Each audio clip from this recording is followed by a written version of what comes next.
हरे कृष्ण कृष्ण कृष्ण हरे हरे, हरे राम राम राम हरे हरे। प्यारा भाइरो नमस्ते।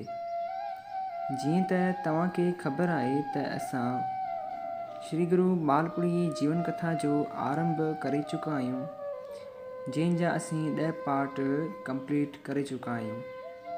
अॼु असीं 11हों पार्ट कंदासीं। ऐं जेकॾहिं तव्हांखे कथा हासिलु न थी आहे त तव्हां 0331311089 ते कॉन्टेक्ट कंदा। असीं तव्हांखे ग्रुप जी लिंक मोकिलींदासीं, जिन जे ज़रिए तव्हां ग्रुप में शामिलु थी करे कथा हासिलु करे सघो था। अचो त अॼु जी कथा शुरू कयूं। अॼु असीं श्री गुरु भवानी गर महाराज जे बारे में तव्हांखे ॿुधाईंदासीं त वेदवानी ज्ञान पर्शन ऐं वॾनि वटां मालूम थियो आहे त थाणो बुलाखान शहर में हिकु मड़ी हुई। उते ख़ासि करे नांग रहंदा हुआ। उहा मड़ी महाराज ॾेऊमल जे ॾाॾे वारा संभालींदा हुआ। ऐं जॾहिं श्री गुरु भवानी गर आयो ऐं अची चयईं त मड़ी में महाराजनि जो छा, मड़ी त नांगनि जी हूंदी आहे। मतिलब त पाण श्री गुरु भवानी गर महाराज उन मड़ी में रहण थे चाहियो। पाण वॾी हस्ती वारा ऐं चमत्कार वारा हुआ, ज्ञानी पिण हुआ। पोइ उन्हनि महाराजनि यानी ॾेऊमल जे ॾाॾनि वारनि इहा मड़ी श्री गुरु भवानी गर साहिब जे हवाले कई। उन वक़्तु बुलाखान शहर में हिकिड़े वॾेरे जी हुकूमत हुई त वॾेरे जा जेके माण्हू हुआ उहे शिकार सांघी जंगल में वियल हुआ। त हुतां हिकिड़ो छोकिरो मिलियो जंहिंजी ॿोली सम्झ में न थे आई।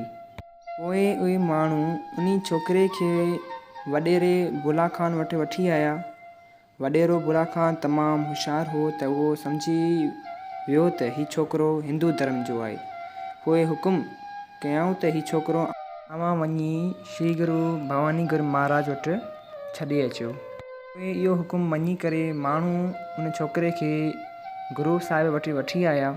पोइ जॾहिं इहो छोकिरो गुरु साहिबनि जे हवाले कयो वियो, पोइ उते कुझु साल रहण खां पोइ गुरु साहिबनि हुन छोकिरे खे पंहिंजो चेलो कयो ऐं नालो मंगल गुर रखियो।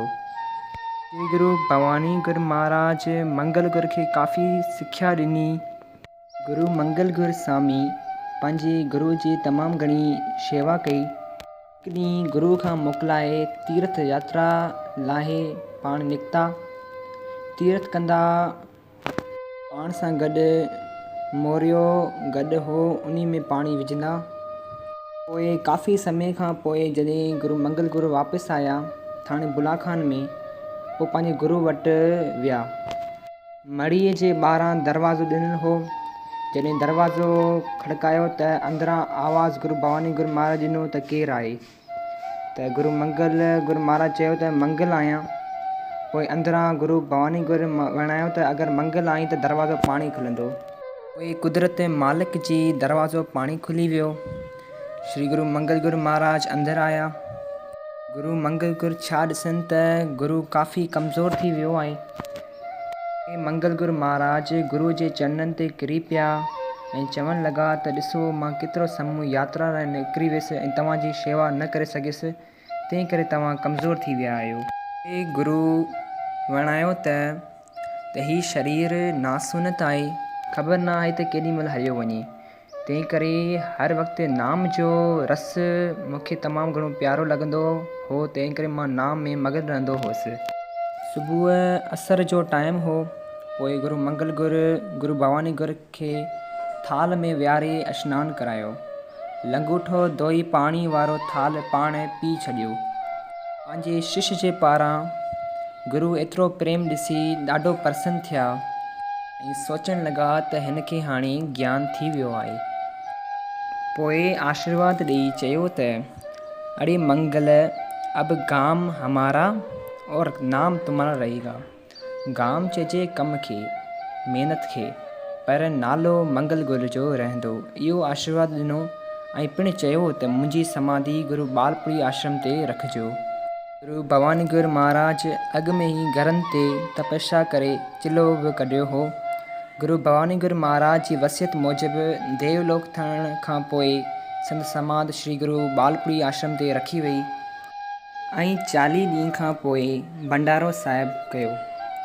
इहा समाधि साईं जी अॼु बि घरनि आश्रम ते आहे, जिते थाणो बुला खान जा प्रेमी गॾिजी जॾहिं हुकुम थींदो आहे त अची साईं जा गुण ॻाईंदा आहिनि, दर्शन पिणु कंदा आहिनि।